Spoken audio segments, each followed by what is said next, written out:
Kwa kiasi kikubwa sana nchi ya Kuwait imepata pigo kubwa sana baada ya mashambulizi ambayo yamefanywa na Irani, ambayo kwa kiasi kikubwa yamelenga uwanja wa ndege wa kimataifa wa Kuwait. Sasa taarifa zinazidi kutoka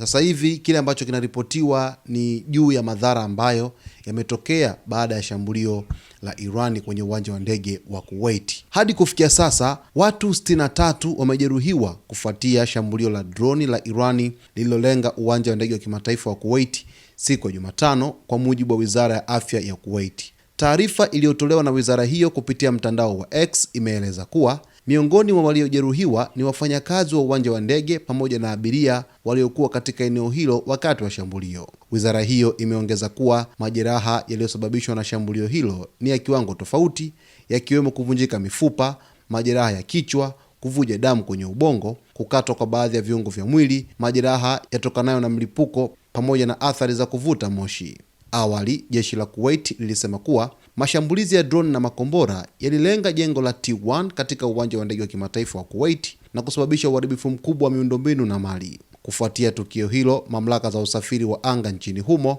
zilisitisha safari za ndege kwa muda na kuelekeza baadhi ya ndege katika viwanja vingine vya ndege, huku tathmini ya uharibifu na hali ya usalama ikiendelea kufanywa. Sasa picha mbalimbali pamoja na video zimeweza kuchapishwa zikionyesha uharibifu ambao umefanyika katika uwanja wa ndege wa kimataifa wa Kuwait, ambapo picha kutoka eneo la tukio zinaonyesha uharibifu wa moto ndani ya uwanja huo wa ndege, kukiwa na vifusi vilivyotapakaa kwenye jengo la abiria baada ya shambulio hilo, lakini pia baadhi ya maeneo mengine yakionekana yameharibiwa sana kutokana na makombora pamoja na drone ambayo yalidondoka moja kwa moja katika uwanja huo wa ndege wa kimataifa wa Kuwait Terminal 1. Na ripoti bado zinazidi kutolewa kwa sababu kwa hivi sasa ni zaidi ya watu 63. Ripoti zinaeleza hivyo kupitia Wizara ya Afya ya Kuwait, lakini pia wameeleza kwamba ni majeraha ambayo ni makubwa watu waliopata kutokana na shambulio hilo,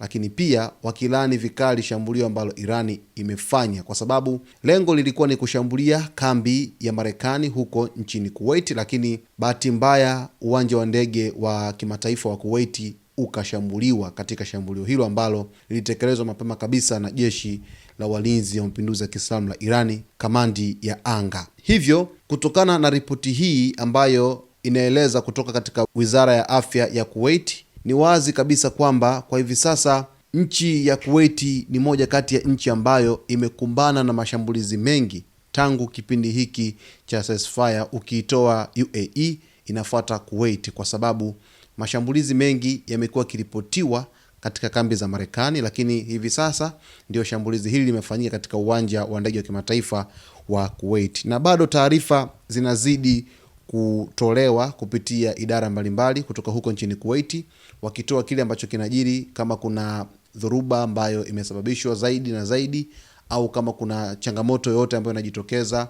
kufuatia majeruhi hao 63 ambao wameripotiwa, au kwa namna nyingine yoyote itakavyokuwa, basi tutakuletea hapa mtazamaji, na wewe uweze kufahamu kile ambacho kinajiri huko nchini Kuwait pamoja na maeneo mengine. Kwa taarifa zetu zaidi, basi ni kuombe uweze kusubscribe channel yetu, kulike, kucomment pamoja na kushare.